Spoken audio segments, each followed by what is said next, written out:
साधो सत साहेब सत साहेब सत साहेब सत साहेब। जय सतगुरु साई अरुण जी महाराज को प्रणाम, जय सतगुरु कबीर साहिब को प्रणाम, जय सतगुरु नानक साहब को प्रणाम, जय सतगुरु रविदास जी महाराज को प्रणाम, जय सतगुरु भगवान बुद्ध को मेरा कोटि कोटि प्रणाम। आप और महान संतों, भक्तों और साधु संतों, छोटे बड़े माता बहनों और सभी मानव जाति को मेरा कोटि कोटि प्रणाम, सभी जीव जाति को मेरा कोटि कोटि प्रणाम, प्रकृति को मेरा प्रणाम। सत साहिब, भक्तजनों, प्रेमियों, साध संतों, सत्य मार्ग पर चलें, सेवा, करुणा, दया और इंसानियत के मार्ग पे चलें। सत साहिब सत साहिब। तो भक्तजनों, प्रेमियों, साध संतों, आज का जो विषय है वो है एक संत रामपाल का ढोंगी भक्त है। मैं नाम नहीं जानता उसका, लेकिन उसकी जो वीडियो है वो मेरे पास पड़ी है। वो क्या कह रहे हैं, क्या नहीं कह रहे हैं, वो आप सुन लेना, फिर उसकी भी पोल खोल लेंगे। दरअसल वो गुरु गोरखनाथ और कबीर साहिब के बारे में कह रहे हैं, ज्ञान गोष्ठी के बारे में कह रहे हैं। हम आपको पूरा इतिहास बताएंगे। तो इन ढोंगियों के ग्रंथों की भी पोल खोल लेंगे। ये कबीर सागर लेके बैठे हुए हैं, अनुराग सागर लेके बैठे हुए हैं। कौन इनका संकलन करता है, कहां कहां से उन्होंने जो प्रतियां है ना, जगह जगह से उठा करके कबीर सागर को रचा गया, लिखा गया, इकट्ठा किया गया। कितने लोगों का हाथ है इसमें, 18वीं शताब्दी का, सारी बात बताएंगे। इक्का दुक्का बात आपको, मतलब इक्की दुक्की बात आपको गरीबदास जी की भी बताएंगे, 1717 के बाद की। तो झज्जर जिले में जो सबसे पहला धाम है 1800 ईस्वी का, वही है। और फिर उसके बाद धनाना में बनाया गया है, उसके बाद करोथा है, और ये कबीर साहिब के सबसे पहला जो कबीर साहिब का है वो झज्जर जिले में, हरियाणा में, गरीबदास जी के वहां। सारी बात मैं आज बताऊंगा आपको। तो कबीर सागर की बात भी करेंगे और बहुत सारी बातें बताएंगे हम आपको आज इस वीडियो में। तो मतलब आपके मन में बहुत सारा कबीर साहिब और रविदास जी के प्रति चमत्कार प्रकट होना, अवतार होना, तरह तरह के चमत्कार किए, वो किया, ये सब भूसा भरा गया है ना। एक व्यक्ति ऐसा है जिसने ये सब के दिमाग में भूसा भर दिया, 1800 का, जिसका नाम भी मैं बताऊंगा और उसने क्या किया। और कुछ पारिवारिक जो संबंध थे कबीर साहिब के हैं, रविदास जी महाराज के, ऐतिहासिक तौर पे उनसे जब पूछताछ हुई है तो वो क्या बता रहे हैं। और कबीर साहिब के ऊपर, कबीर साहिब के जीवन पर और रविदास जी के जीवन पर एक और भी हम, मतलब शॉर्टकट में ऐतिहासिक एक किताब लिख रहे हैं। ठीक है, उस किताब में कबीर साहिब के जितने बुक छपी हैं, बीजक छपा है, जो कुछ भी छपा है, किस व्यक्ति ने कहां कहां से, कितने मठों से, 1800 की 1700 की जो पांडुलिपि है, जो वहां के मठा जो दास होते थे वो लिखते रहते थे कबीर साहिब की। लेकिन कबीर साहिब की ओरिजिनल वाणियां नहीं लिखते थे, वो अपनी ओर से बनाते थे, अपनी ओर से शब्द भी बनाते थे। कहीं शरीर पे शब्द बना दिया, कहीं माया पे कहानी लिख दी, वो चीजें वो लिखते रहते थे।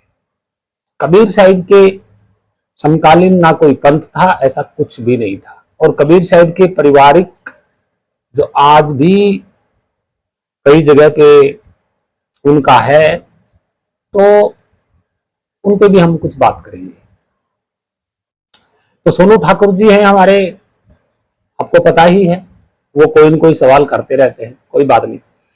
उन्होंने ये सवाल पूछे हैं जो आप पोस्ट में देख रहे हैं, 4-5 सवाल हैं, देख लीजिएगा।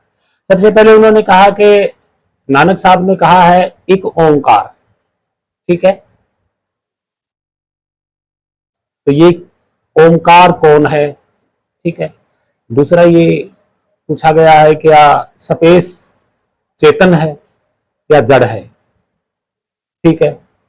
एक और पूछा है, क्या कबीरदास जी सहशरीर चले गए, उन्होंने कहानी पढ़ी है ना, तो इसके बारे में पूछा गया है अंतिम समय में। और एक और पूछा गया है, क्या मन हमारे निज स्वरूप से उत्पन्न हुआ है, तो वो भी हम बताएंगे। ये कुछ सवाल पूछे हैं, आप पढ़ के देख लीजिएगा, जरूर बताएंगे भाई, पूछा है तो बताएंगे और बिल्कुल सटीक बताएंगे। तो सबसे पहले इन सब का सब कुछ करने से पहले हम संत रामपाल का जो शिष्य है इसकी वीडियो देख लेते हैं। ठीक है, ये वीडियो में क्या कह रहा है क्या नहीं कह रहा, तो आप देख लेना। चलिए शुरू करते हैं इसकी वीडियो, पहले देख लेते हैं, फिर आगे सारा प्रोसेस शुरू करेंगे और इन सभी का जवाब देंगे।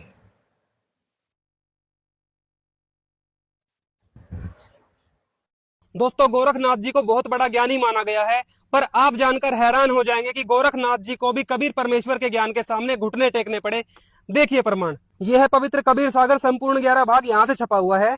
इसमें आ जाओ आप, कबीर चरित्र बोध के अंदर पेज नंबर 56 पे आ जाओ। कबीर साहब और गोरखनाथ का सामना हुआ।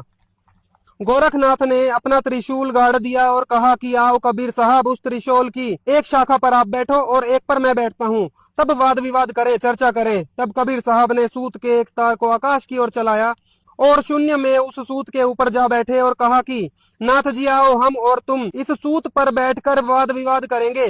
तुम्हारा त्रिशूल तो पृथ्वी पर लगा हुआ है। कबीर साहब की यह लीला देखकर गोरखनाथ दंग हो गए, हैरान हो गए। प्रथम तो गोरखनाथ ने कबीर साहब से बहुत वाद विवाद किया और बहुत कौतुक देखे। जब भली प्रकार जान लिया कि आप अद्वितीय हैं और मनुष्य मात्र में दूसरा ऐसा कोई नहीं, क्योंकि परमात्मा के समान दूसरा कोई हो भी नहीं सकता, और गोरखनाथ को भली प्रकार निश्चय कराया कि कबीर साहब स्वयं अलख अविनाशी हैं, अर्थात पूर्ण परमात्मा हैं, तब सत्य गुरु के चरणों पर गिरे और शिष्य होकर परम गति को पहुंचे और योग युक्ति सबको व्यर्थ समझा। गोरखनाथ जी ने गुरु बनाया कबीर साहब जी को। अब गोरखनाथ जी को मानने वाले इस बात को ऐसे तो मानेंगे नहीं। सेम प्रमाण आपको दिखाते हैं गोरखनाथ जी की पुस्तक में। देखिए श्री गोरखनाथ संहिता, और ये यहाँ से छपी हुई है, इसके पेज नंबर 83। कबीर जी और गुरु गोरखनाथ का ज्ञान युद्ध शुरू हुआ और गुरु गोरखनाथ जी ने कबीर जी की खिल्ली उड़ाते हुए अपना त्रिशूल निकाला और अपनी सिद्धि के बल पर त्रिशूल की बीच की नोक पर जा बैठे और बोले कि मैं तो यहाँ बैठकर युद्ध करूंगा, क्या तुम मुझसे लड़ोगे? कबीर साहब मुस्कुराए और अपनी जेब से कपड़े बुनने वाली कच्चे सूत की गुल्ली निकालकर उसका छोर पकड़कर गुल्ली आसमान की तरफ उछाल दी। गुल्ली आसमान में चली गई और कबीर साहब कच्चे सूत पर चढ़कर आसमान में पहुंच गए और बोले, गोरख मैं तो यहाँ से ज्ञान युद्ध करूंगा। गुरु गोरखनाथ बेहद तिलमिला गए। फिर भी गुरु गोरखनाथ ने अपने अहम में कई टेढ़े मेढ़े सवाल किए और कबीर जी का जवाब सुनकर उनके छक्के छूट गए और गुरु गोरखनाथ ने विद्वानों की उस सभा में अपनी हार मान ली। जैसा कि संत रामपाल जी महाराज जी ने बताया है कि कबीर परमेश्वर का ये गुण है ही कि वो ज्ञान युद्ध में सबको पराजित करते हैं। देखिए प्रमाण वेदों में, यह है पवित्र ऋग्वेद मंडल 9-10 और ये यहाँ से छपा हुआ है। इसमें आ जाओ, मंडल नंबर 9 सूक्त 20 मंत्र नंबर 1। वह परमात्मा जो कबीर देव है, सबका रक्षक है, विद्वानों की तृप्ति के लिए ज्ञान को देता है, सहनशील है और संपूर्ण दुष्टों को संग्राम में तिरस्कृत करता है। परमात्मा ज्ञान युद्ध के संग्राम में सबको तिरस्कृत कर देते हैं, जैसे गोरखनाथ जी को किया। तो दोस्तों, गोरखनाथ जी ने तो परमात्मा कबीर साहब से हार मान के उनको गुरु स्वीकार किया और मोक्ष मार्ग ग्रहण किया। अगर आप भी पूर्ण मोक्ष मार्ग जानना चाहते हैं तो यूट्यूब पर सर्च करें संत रामपाल जी महाराज सच साहेब। तो भक्तजनों प्रेमी, आप लोगों ने ये वीडियो देखी, संत रामपाल का शिष्य है, ये क्या कह रहा है? ये कह रहा है कि गोरखनाथ जी को भी जो है ना कबीर साहिब के सामने घुटने टेकने पड़ गए थे। ये कबीर सागर खोल के दिखा रहा है और उसमें लिखा हुआ है एक चैप्टर। ठीक है, इस चैप्टर में कबीर साहिब की और रविदास जी महाराज की ज्ञान गोष्ठी होती है। तो कबीर ये कह रहे हैं कि रविदास गुरु गोरखनाथ त्रिशूल के ऊपर बैठ गए और कबीर साहिब जो है ऊपर धागे के ऊपर बैठ गए और फिर कह रहे हैं कि आजा भाई मेरे साथ ज्ञान गोष्ठी कर ले, है ना। तो ये कह रहे हैं कि गुरु गोरखनाथ ने हार मान ली। तो इनके दोनों तथ्यों की हम पोल खोल लेंगे, बिल्कुल खोल लेंगे। सबसे पहले मैं बार बार बता चुका हूं, ये है एल ब्रूनी। ठीक है, नीचे इसकी ऐतिहासिक रिपोर्ट आप देख सकते हैं कि अलबरूनी क्या कहता है 17 के चैप्टर में। देखिए, ये जो महायान जैसी ये परंपरा है, इनसे यानी कि बौद्ध शाखा से ही ये परंपरा आई है। नाथ परंपरा मच्छिंद्र नाथ जी ने शुरू की थी और उसके बाद आगे गुरु गोरखनाथ जी ने इसको बढ़ाया। गुरु गोरखनाथ जी तंत्र मंत्र ये योग विद्या में थे, सिद्ध थे ऐसा नहीं है, नहीं थे, लेकिन ये 11वीं शताब्दी से पहले हो चुके थे। जब अलबरूनी भारत में आया तब गुरु गोरखनाथ के इन योग तंत्र मंत्राओं का सिद्ध का बहुत ज्यादा प्रचलित था। जैसे तिब्बत में हो गया, बंगाल साइड में हो गया, बहुत जगहों पे इनका पूरा इस परंपरा का भी प्रभाव था, यानी कि योग से संबंधित। तो यहां इन्होंने जहां तक देखा जाए तो तिब्बत के इतिहास में गुरु गोरखनाथ जी कोई त्रिशूल नहीं रखते थे, त्रिशूल नहीं रखते थे। त्रिशूल का मतलब था 3 रतन, करुणा, सेवा और दया, संयम। तो ये जो त्रिरत्न का तथागत बुद्ध के समकालीन चला रहा है, जैसे त्रिपिटक 3 रत्न, ये 3 का कंसेप्ट चला आ रहा। त्रिरत्न, त्रिशूल का कोई कंसेप्ट अलबरूनी ने उस काल में कहीं पर भी त्रिशूल रोपा हुआ नहीं देखा। बहुत सारी देवियों के मंदिर में गया, लेकिन इन्होंने त्रिशूल शस्त्र की कोई बात नहीं की। खासकर नाथ संप्रदाय में, यानी कि योग सिद्ध योगियों की परंपरा में त्रिशूल का कोई कॉन्सेप्ट नहीं था। ठीक है। अब अलबरूनी के समय में गुरु गोरखनाथ थे नहीं, उन्होंने तो उनकी परंपरा को देखा, सिद्ध योगियों की परंपरा को, नाथ योगियों की परंपरा को, उन्होंने जो विवरण था वो लिख दिया। अब 300 साल 400 साल गुजरने के बाद संत कबीर साहिब के समकालीन गुरु गोरखनाथ भला कैसे आएंगे? शरीरधारी का वेश करके नहीं आ सकते। हम एक बात को लेकर के चल सकते हैं। देखिए, लोगों की अवधारणा है कि गुरु गोरखनाथ आ सकते हैं, तो वो उनकी अवधारणा है। ऐतिहासिक और प्राकृतिक विधान और नियमों के अनुसार कोई माई का लाल एक बार ये शरीर खत्म होने के बाद ठीक वैसा का वैसा शरीर कोई धारण नहीं कर सकता। ये प्रकृति के नियमों के विरुद्ध है और प्रकृति को आज तक कोई नहीं जीत पाया। प्रकृति में जो आया है उसको प्रकृति के साथ संतुलन बना के रहना पड़ेगा।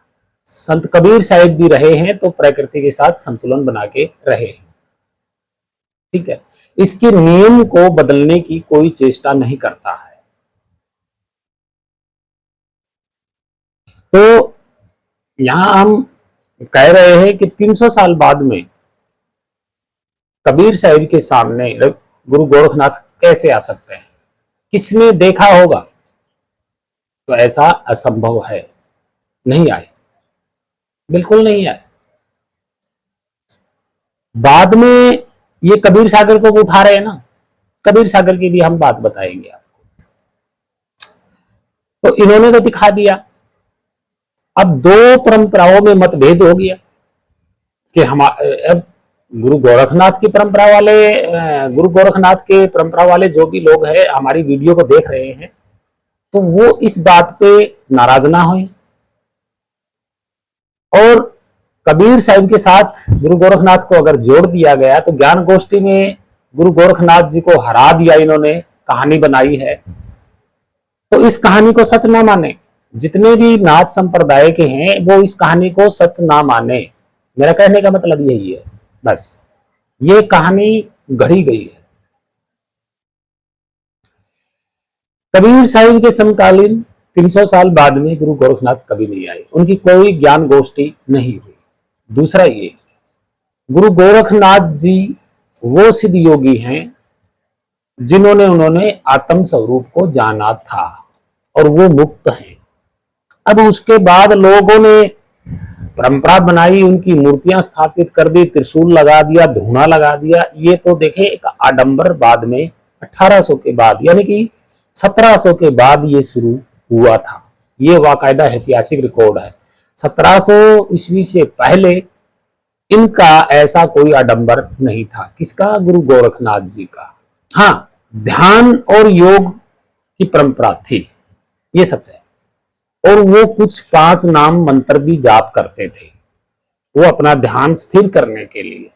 नामों का जपना, मंत्र का जपना वो नाथ परंपरा से शुरू हुआ था। उसका भी एक कारण था। कारण ये था, भगत का ध्यान एक जगह टिकाने के लिए प्रकृति का एक छोटा सा सहारा देना पड़ता था, ताकि वो उस सहारे पर अपने आप को कंट्रोल कर पाए। ये एक योगियों का सिद्धांत है। तो कबीर साहिब के समकालीन तो ऐसा कभी नहीं हुआ, ऐतिहासिक प्रमाण में भी नहीं हुआ। और जो लिखा हुआ मिलता है वो कबीर सागर में ये दिखा रहा। कबीर सागर किसने संकलित किया? स्वामी युगलानंद जी ने, बिहारी ने। स्वामी युगलानंद बिहारी जी ने कहां से? काशी के, बिहार से, उत्तराखंड से, मध्य प्रदेश से, मतलब बहुत जगहों से, 46 जगहों से, यानी कि 1800 में कबीर साहिब के नाम पर 46 लोग अलग अलग परंपरा चला रहे थे, अलग अलग दास बन के बैठे हुए थे। तो युगलानंद बिहारी जी ने क्या किया? सभी मठों से, सभी पंथों से, जो मौजूद हालात में 1800 में जो लोग बैठे थे दास बन के, उनसे सबसे उनकी ही हाथों से लिखी हुई प्रतियां इकट्ठी की, यानी कि पेज इकट्ठे किए, उनका लिखा हुआ, यानी कि उन दासों का लिखा हुआ। कब? 1800। सबको संकलित करके, संकलन करके एक कबीर सागर की रचना उन्होंने की थी।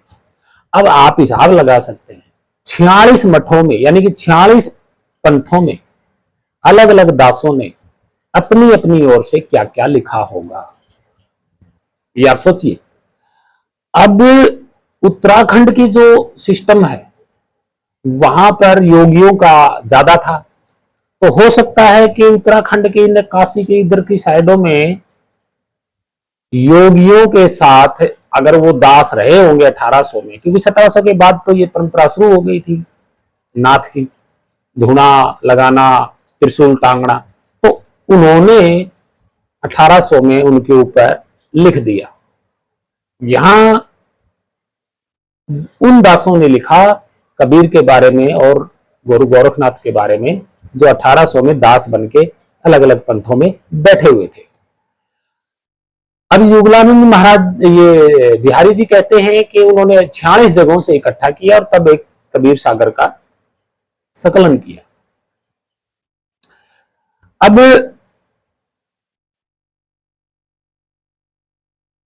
अनुराग सागर भी, मुक्तानंद जी महाराज जो है दास बन के बैठे हुए, ये अनुराग सागर है, ये भी 1800 के बाद संकलन हुआ है। यह नंद कुमार लाल साहब, जिला गोरखपुर। अब इन्होंने भी नाम किसका लिखा है? अब 1500 के बाद, यानी कि सतगुरु कबीर साहिब के 150 साल बाद धर्मदास जी के द्वारा ये सिस्टम प्रचलित होता है। अब धर्मदास जी ने नामदान की कोई परंपरा चलाई नहीं कि 5 नाम जपो, मंत्र जपो, ध्यान करो, वो नहीं। गुरु ग्रंथ साहिब में अर्जुन देव जी ने 1600 में या 1605 में उन्होंने जो है कबीर साहिब की वाणियों का और रविदास जी वाणियों का संकलन करके उसने गुरु ग्रंथ साहिब में स्थापित करवा दिया था। उसमें भी किसी भी प्रकार का कोई मंत्र जाप या 5 नाम जपो, 6 नाम जपो, नहीं, बिल्कुल नहीं। जपने की कोई बात नहीं है, मंत्र जाप की कोई बात ही नहीं। अब ये मंत्र जाप और गुरु दीक्षाना का सिस्टम कब से शुरू हुआ? 1800 के बाद। प्रियादास जी ने लिखा है भगत माल पे, तो वो प्रवारिक है। उनका पारिवारिक है। भगत माल ने कभी भी अपनी वाणियों में कबीर साहिब के द्वारा परमात्मा होने का या सहशरीर जाने का या ऐसे प्रकट होने का कभी कोई प्रमाण नहीं लिखा। 1700 पहले की जो पांडुलिपि है कुछ पंथों की, उनमें भी ये बात नहीं लिखी हुई। और जो रचना है, सृष्टि रचना है, वो काशी में ही घड़ी गई थी किसी के द्वारा, किसी मठ के द्वारा, और वो इसमें संकलन हो गई है कबीर सागर में। कबीर सागर के बहुत सारे ओरिजिनल तथ्य मेरे पास पड़े हैं, जहां जहां से ये कहां से पांडुलिपि उठाई और फिर किस किस ने क्या किया और फिर कब प्रचलित हुआ, इस सब का सब मेरे पास है। मैं अलग से किताब लिख रहा हूं, अभी मैं उनको दिखा नहीं सकता क्योंकि वो किताब बनने के लिए दी गई है। तो कबीर साहिब के जीवन काल में, रविदास जी के जीवन काल में ऐसी कोई चमत्कारिक घटना कभी नहीं हुई, बाद में लिख दी गई है, कभी नहीं हुई, किसी के पास कोई प्रमाण नहीं है। ठीक है, हाँ, उनका कुछ सामान है उनके समकालीन यूज होने वाला, वो हो सकता है, कोई बड़ी बात नहीं। जैसे कबीर चौराहा, मठ चौराहा जो नाम से है वो है, तो ऐसा आपको नहीं मिलेगा ऐतिहासिक तौर पे। देखिए, मन की कल्पना से आप कोई भी किसी भी प्रकार की पौराणिक कथा बना करके आस्था रख सकते हैं, उसमें कोई कुछ नहीं कर सकता, लेकिन उसमें आपका भला भी नहीं हो सकता।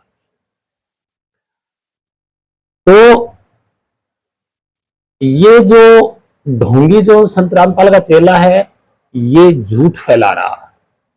कबीर सागर स्वामी युगलानंद जो बिहारी जी है, उनसे पहले कबीर सागर नहीं था। बीजक भी जो है बाद में संकलित ऐसे ही किया गया था। ये जो बीजक है आप देख रहे हैं, ये कबीर साहिब के समकालीन का नहीं है। शुरुआती दौर में कबीर साहिब की जब साखियों का संकलन किया, शब्दों का, दोहों का, इनका संकलन किया गया था, और बीजक सबसे पहले का है जो संकलित किया गया है, और उसमें किसी प्रकार की कोई चमत्कारिक अवधारणा नहीं मिलेंगी आपको। बीजक में, साखी में और रामायणी में इनमें कभी नहीं मिलेंगी, शब्दों में इनमें सबसे पहले कबीर साहिब ने अपने आप को दास कहा है, राम का कुत्ता कहा है, मतलब अपने आप को तुच्छ प्राणी माना है। बिल्कुल ये सत्य है। सहशरीर जाने की ये कबीर सागर जैसों में, मंसूर में है, मंसूर सागर है, अनुराग सागर में, इनमें ये मनगढ़ंत कहानी मिलेगी आपको। तो ये तो कबीर सागर का पोथी पतड़ा, तो कबीर सागर ओरिजिनल नहीं है। गरीबदास जी महाराज खेतों में काम करते थे, और 1717 के बाद की बात बता रहा हूं मैं आपको। इनके साथ एक गोपाल दास जी थे, वो लिखते थे। गरीबदास जी के बाद गोपाल दास जी ने अपनी ओर से बहुत कुछ लिखा कि उनको ज्ञान प्रकट हुआ, कबीर प्रकट हुआ। गरीबदास जी को कबीर प्रकट नहीं हुए थे, उनको वो ज्ञान का अनुभव हुआ था जो कबीर साहब नितत्व निअक्षर, यानी कि खुद के ही स्वरूप का ज्ञान हो चुका था।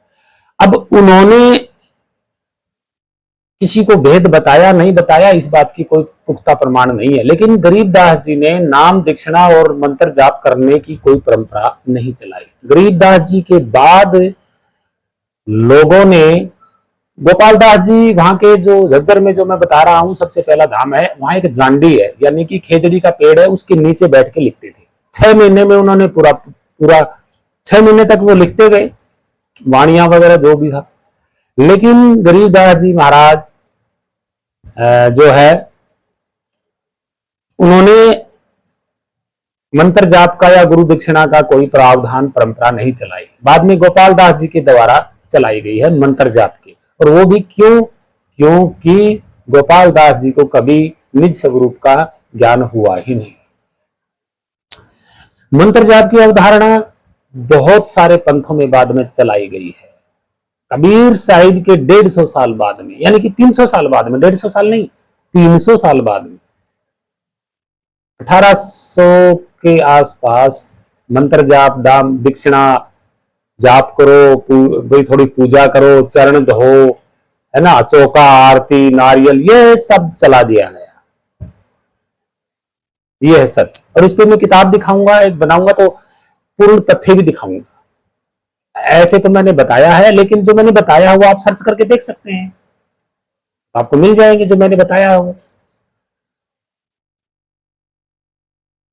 तो भक्तजनों प्रेमियों, कबीर साहिब के इतिहास में उनके पारिवारिक वंशजों द्वारा ऐसी कोई कहानी नहीं मिलती है। सबसे पहले होता है परिवार। जब परिवार के लोग, अगर ऐसा कुछ होता तो परिवार के लोग उस विरासत को संभाल के रखते। वो भाई कबीर साहब के परिवार के वंशज जो है वो संभाल के रखते, वो किसी और को थोड़ी ना बैठने देते। ऐसा नहीं है। फूलों की उनके जो फूलों की जो अवधारणा है, दो फूल प्रकट हुए, वो भी एक आस्था का विषय है। ठीक है, वो मानते रहेंगे लेकिन भला होने वाला नहीं है, क्योंकि प्रकृति का नियम कभी बदलता नहीं है। फूल रख देने से प्रकृति का नियम कभी नहीं बदलता। दूसरा ये कि जब बिजली खान जैसे, मान लीजिए सिकंदर लोधी जैसे उस समकालीन थे, और वो बता रहे हैं कि वहीं पे खड़े थे फौज लेके, तो भाई ऐसा नहीं था, बिल्कुल भी नहीं था। कबीर साहिब की जीवनी ओरिजिनल उनके पारिवारिक वंशजों के पास नहीं है, तो भला इन ढोंगियों के पास कहां से मिलेगी? तो ऐसा नहीं है। दूसरा ये, कबीर सागर जिन्होंने लिखवाया, जो स्वामी युगलानंद जी महाराज बिहारी जी, इनके जीवन का परिचय नहीं है इन ढोंगियों के पास, जिन्होंने कबीर सागर को संकलन किया। तो कबीर जी का इतिहास कहां मिलेगा इनके पास? उसकी भी हमने पूरी खोज की है, लेकिन युगलानंद महाराज बिहारी जी का भी जीवन परिचय पूरा पुख्ता प्रमाण नहीं मिलता है, जो कि कबीर सागर उन्होंने संकलन किया, और उन्होंने बहुत 46 जगहों से इकट्ठा किया। ये कबीर सागर की बात कर रहे हैं, ढोंगी। तो भक्तजन प्रेमी ऐसा कुछ नहीं था। ठीक है, और कमाल की वाणियों में ऐसा कुछ नहीं मिलता है, बीजक में ऐसा कुछ नहीं मिलता है। बीजक में भी बहुत सारी मिलावट है, लेकिन जो शुरू का बीजक है उसमें कुछ भी ऐसा नहीं है चमत्कारिक। और अर्जुन देव जी की वाणियों में जो 1600 में जो करवाई गई है, उनमें भी ऐसा कुछ नहीं है, कोई मंत्र जाप का नहीं है।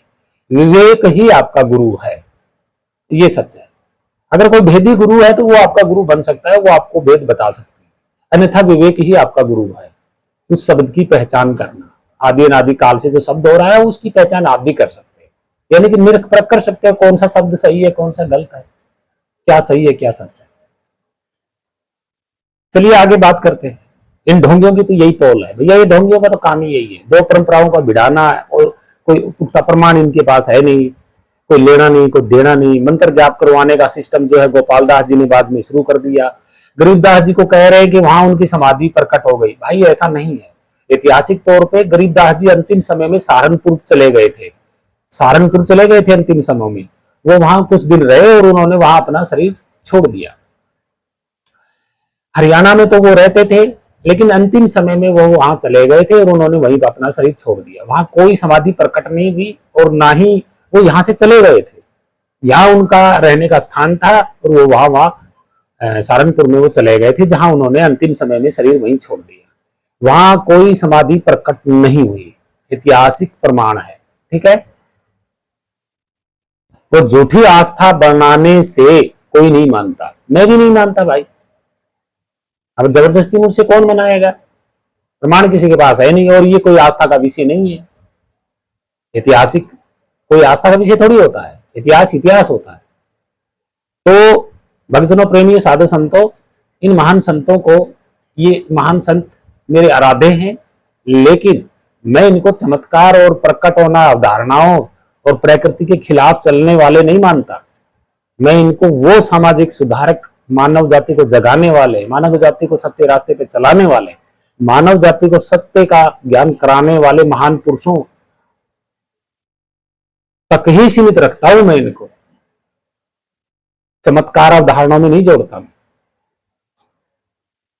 और ये सच्चे महापुरुष आराध्य हैं, मेरे भी आराध्य हैं भाई, मैं नहीं मानता। और फायदे में रहोगे। आप भी इसी तरीके से आराधे ही मानिए। चमत्कार, अवतारना, प्रकट होना ये प्रकृति के खिलाफ होते हैं। ये ढोंगियों ने बाद में जोड़े गए हैं। खासकर प्रियादास जी ने, प्रियादास जी ने इतनी मनगढ़ंत कहानियां लिखी हैं हर बुक में, पूछो मत। जिन्होंने भगत कमाल पे लिखा है, उन्होंने सब कुछ लिखा है। 100 से ज्यादा कहानियां लिखी हैं उन्होंने मनगढ़ंत अपनी ओर से। तो बताइएगा कबीर सागर कहां बचेगा, कहां मंसूर सागर बचेगा, कहां बौद्ध सागर बचेगा, कहां अनुराग सागर बचेगा। बीजक भी नहीं बच पाया उसके चमत्कार कहानियों से, बताइए आप। और वो भी 1800 के बाद हुआ है सारा सब कुछ। वो 150 साल यूं ही गुजर गए, 300 साल गुजर गए कई कई जगह पे। तो भक्तजनों प्रेमी उलझन में ना रहे। तो इन ढोंगियों के प्रचार को आप थोड़ा सा आप भी कोशिश करें कि कबीर साहिब को एक महान महापुरुष बनाने की कोशिश करें। आपका फर्ज बनता है। तो चलिए, ये तो हो गया इनका गपोड़ गाथा। क्योंकि इनका धंधा ये बन गया भाई, इनके गुरु को अनुभव ही नहीं है उस नि अक्षर नि शब्द का। 1800 के बाद, गोपाल दास जी के बाद उन्होंने पंथ बनाया एक, और नाम दीक्षिणा का एक धंधा शुरू कर दिया। 5 नाम 7 नाम जो कुछ भी है, और फिर ग्रंथों का सहारा ले लिया कि इनका ब्राह्मण ग्रंथों का सहारा ले लिया, उसी पे साबित करते रहते हैं।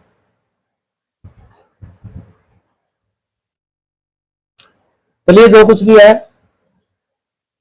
ये तो ढोंगी है। हाँ, सोनू ठाकुर जी का जो सवाल है उन पे बातचीत कर लेते हैं।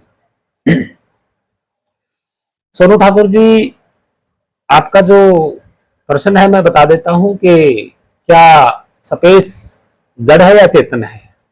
तो नोट कर लो, चेतन है, जड़ नहीं। क्यों नहीं है जड़?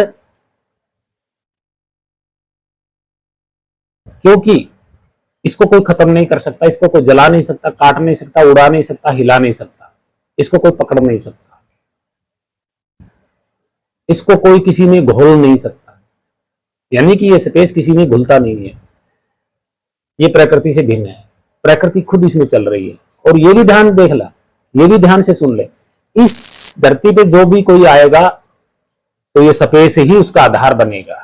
चाहे वो कोई अवतार होके आए, प्रकट होके आए, कुछ भी हो, सहारा ये स्पेस ही देगा। ये सबका आधार है, ये मूल आधार है। और इसके नीचे किसी का कोई और आधार नहीं है, इसके अलावा कोई दूसरा नहीं है। और इसका निज स्वरूप महाशब्द है।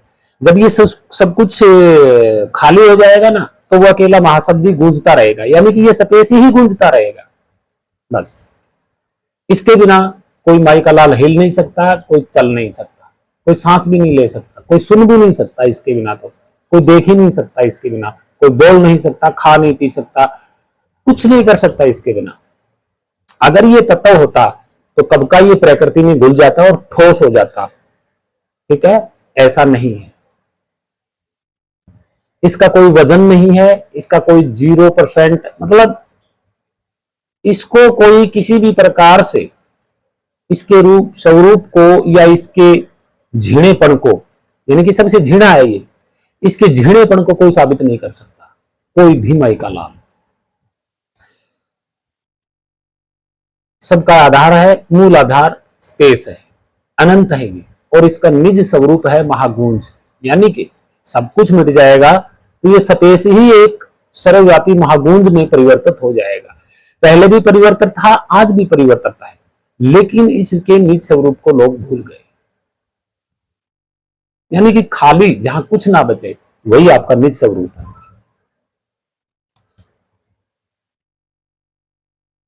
तो ये आपके सवाल का उत्तर है। अगर इसके अलावा आप इसको किसी भी तरीके से बांध सकते हैं, पकड़ सकते हैं, या इसको घोल मोल कर सकते हैं, या इसका टुकड़ा कर सकते हैं, या इसको जला सकते हैं, या फूंक सकते हैं, तो वर्तमान में आपके सामने खड़ा है, आप करके दिखा दीजिएगा। ग्रंथों की मत पढ़िएगा, क्योंकि जो चीज वर्तमान में है आप उसके साथ छेड़छाड़ करके देख सकते हैं, तो देख लीजिएगा। दूसरा आपका सवाल है कि मन आप, हाँ, मन आप ही के निज स्वरूप से उत्पन्न हुआ है, आपसे नहीं, आपके निज स्वरूप से उत्पन्न हुआ है। कहां से? महाशब्द से। ये सच है। एक सवाल है और आपका कि कबीर साहिब का आ गया, मन का आ गया, जड़ चेतन का आ गया, और क्या था आपका? एक सवाल और भी था शायद, ओमकार। हाँ, नानक साहब का, देखिए, ओम में और ओंकार में अंतर है। इस महागुंज महासपेश का नाम ओम नहीं है, एक ओंकार। ओंकार का मतलब ओम नहीं है। ओंकार का मतलब, आप पाली पाकित भाषा में जाइएगा, उसको बोलते हैं हमेशा से, आदि अनादि काल से होते रहना, एक गूंज, एक महाशब्द, ओंकार, हमेशा रहना। ओंकार का मतलब ये होता है। एक ओंकार, ओंकार का मतलब महागुंज शब्द जो होता रहता है, और वो एक है, अलग अलग नहीं है, और उसका कोई नाम नहीं है। ओम भी कोई किसी का नाम नहीं है, बोलने वाला शब्द तो उसका नाम है ही नहीं। ये नोट करके रख लो, जानोगे तब आप पता लग जाएगा कि हाँ, इसका कोई नाम नहीं है, ना इसको ओम है ना ओकार है। हाँ, अलग अलग भाषाओं में अलग अलग लोगों ने इसको एक महानता की उपाधि दी है, बस, और कुछ नहीं है। ठीक है।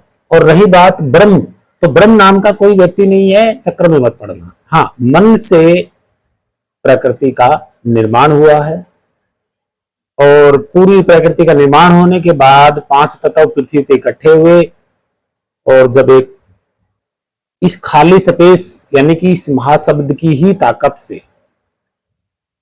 एक जीव की, एक मतलब तत्व जीव की उत्पत्ति हुई। मैंने बताया था ना, सूक्ष्म तत्व, सूक्ष्म, सूक्ष्म से फिर तत्व, तत्व से फिर परत, फिर शरीर, मतलब छोटे से बड़ा होना। और वो, उसको चलाने वाला किसका सहारा लिया गया? आपके ध्यान का, आपकी सुरत का। ये बहुत बाद में प्रभाव में आई है। मन, हाँ, ऐसा नहीं है कि मन अविनाशी नहीं है, मन भी इसी का ही स्वरूप है। मन सिर्फ लय होता है, मरता नहीं है। हाँ, मन ने एक काम जरूर करके रखा हुआ है। मन ने अपनी ओर से परमात्मा में, और मन ने खुद में, यानी कि मन ने अपने में और परमात्मा में भेद नहीं, भेद मिटाने की पूरी कोशिश की है, ताकि ये सुरती मन के चक्कर में फंसी रहे। ये खेल मन ने जरूर किया है, ताकि आप निज स्वरूप तक ना पहुंच पाए, क्योंकि मन ने तरह तरह के आडंबर बना के रखे हुए हैं। तो मन भी अविनाशी स्वरूप है, इसमें कोई दोहराई नहीं है। हाँ, मन लय हो जाता है, शांत हो जाता है, लेकिन मरता नहीं है, मरेगा नहीं। आपका जो ध्यान है, सुरत है, वो भी नहीं मरती है, वो भी अपने निज स्वरूप में समा जाती है, मुक्त हो जाती है। लेकिन मन खुद अब अपनी प्रकृति की रचना करके खुद भी परेशान है, फंसा हुआ है, और आप भी परेशान है, फंसे हुए हैं। बस, यहां सुख किसी को भी नहीं है। सुख तो अपने परम धाम में ही है, निज स्वरूप में ही है। बस, इसके अलावा कोई सुख कहीं नहीं है। ना मन को सुख है, ना विचारों को सुख है, ना इस सृष्टि को सुख है, और ना आपको सुख है। किसमें? इस माया जाल में, इस फैलाव में नहीं है। तो भगतजन सोनू ठाकुर जी, आप समय से, बुद्धि और विवेक से हर एक चीज को बारीकी से प्रकृति के नियम में रख करके, जैसे ये वस्तु है, इसको प्रकृति के नियम में रख के इस पे विचार करें, तर्क वितर्क करें। अगर ये अविनाशी साबित हो जाता है तो ये आपके लिए ठीक है, अगर नहीं है तो छोड़ दीजिए। तो हर एक चीज का, जैसे भाषाओं का, लिपि का, अक्षर का, नामों का, या मूर्ति पूजा, या मन के विचारों पे घोर आपको निरख परख करनी पड़ेगी।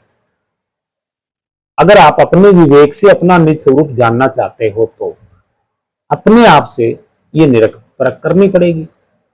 अगर आप भेदी गुरु की शरण में जाकर के जानना चाहते हो तो भाई आपको भेदी गुरु की शरण में जाना पड़ेगा, फिर भी आपको मानना पड़ेगा। दूसरा ये कि मन के अंदर कल्पना मत करना कि वो शरीरधारी है, वो काला है, हरा है, पीला है, या उसका कोई प्रकाश है, या उसका कोई नाम है, या वो आता जाता है, या वो बदल जाता है, या वो प्रकट होता है, या वो अवतार लेता है।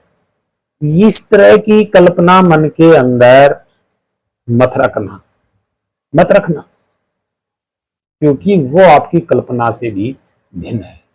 कौन? आपका निज स्वरूप, यानी कि ये खाली स्पेस, इसका ओरिजिनल स्वरूप महाशब्द है। तो भक्तजनों, प्रेमियों, साधु संतों, आशा करता हूं वीडियो अच्छी लगी होगी। हाँ, कबीर साहित्य में पूरा का पूरा एक किताब बनाने जा रहा हूं, तब मैं आपको पूरा पढ़ के बताऊंगा, फिर आपको और भी समझ में आ जाएगा। और ढोंगी पाखंडियों के बातों में मत ना उलझे, पहले इनसे तर्क वितर्क करके इनसे प्रमाण मांगे, फिर ही इनकी बात को माने। तो भक्तजनों, प्रेमियों, आशा करता हूँ वीडियो अच्छी लगी होगी। आप सभी को प्रणाम। भक्तजनों, प्रेमियों, साथ संतों, छोटे बड़े, माता बहन, सभी को मेरा कोटि कोटि प्रणाम। और मानव जाति को प्रणाम, जनजीवन जाति को प्रणाम, प्रकृति को प्रणाम। सतमार्ग पे चलें, सेवा, करुणा, दया, प्रेम, समानता, इंसानियत के मार्ग पे चलें, वेदी सुतुरु की शरण में रहें या उनके पास जाएं, और मानवता का मार्ग जरूर अपनाएं। प्रकृति से संतुलन बना के चलें, आपका कल्याण होगा। सत्साहेब, सत्साहेब, सत्साहेब, सत्साहेब।